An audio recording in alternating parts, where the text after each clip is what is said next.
সেনাবাহিনীর বর্তমান ও সাবেক সদস্য এবং প্রাইভেট বিশ্ববিদ্যালয়ের শিক্ষার্থীরা অংশ নেয় ধানমন্ডির বাড়ির ডাকাতিতে। স্বর্ণের দোকান অলংকার নিকেতনের মালিকের বাসায় ডাকাতিতে 4টি দলে ভাগ হয়ে মোট 25 জন অংশ নেয় জানিয়েছে পুলিশ। র্যাব পরিচয়ে ডাকাতিকালে প্রস্তুত রাখা হয় ভুয়া নির্বাহী ম্যাজিস্ট্রেট। ডাকাতির ঘটনায় এ পর্যন্ত 2 সেনা সদস্য সহ 7 জনকে গ্রেপ্তার করেছে পুলিশ। বান্ডেল থাকলে প্রতি সেনমানিতে টাকা বাঁচবে। বিকাশ সেনমানি বান্ডেল কিনে জিতুন প্রতি লেনদেনে।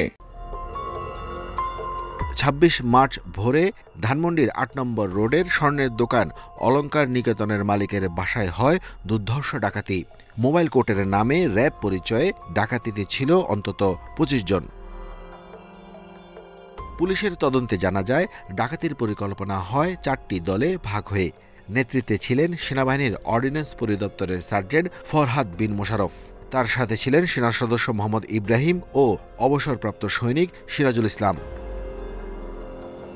দ্বিতীয় দলে ঘটনাস্থলের পরিস্থিতি নিয়ন্ত্রণে রাখা হয় ছাত্রদের। এই দলের নেতৃত্বে ছিলেন নর্থ সাউথ বিশ্ববিদ্যালয়ের ছাত্র ওয়াকিল মাহমুদ। তাকে সহযোগিতা করেন একই বিশ্ববিদ্যালয়ের শিক্ষার্থী ইয়াসিন হাসান ও অন্যান্যরা। ডাকাতির সময় মোবাইল কোর্ট পরিচালনার জন্য রাখা হয় ভুয়া নির্বাহী ম্যাজিস্ট্রেট।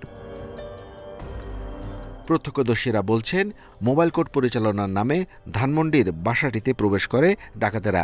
দারোয়ান ও ম্যানেজারদের বেঁধে ফেলে বাড়ির বিভিন্ন তলা থেকে অর্ধ কোটি টাকার মালামাল লুট করে নিয়ে যায় তারা।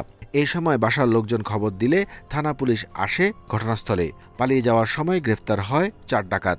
তাদের পরিচয় একজন হচ্ছে আপনার সেনাবাহিনীর লোক ছিল, আর যে 3টা ছিল ওনারা বলছে যে ছাত্র নাকি। এদের এখান থেকে প্রায় 36 লাখ টাকা নিয়েছে। 36 লাখ টাকা নিয়েছে। লাস্টে যাকে ধরছি আমরা, ওনার কাছে আবার আমরা একটা 5 লাখ টাকার বান্ডিল পাইছি। ডাকাতির জন্য গাড়ি ভাড়া করা হয় হাজারীবাগ থেকে।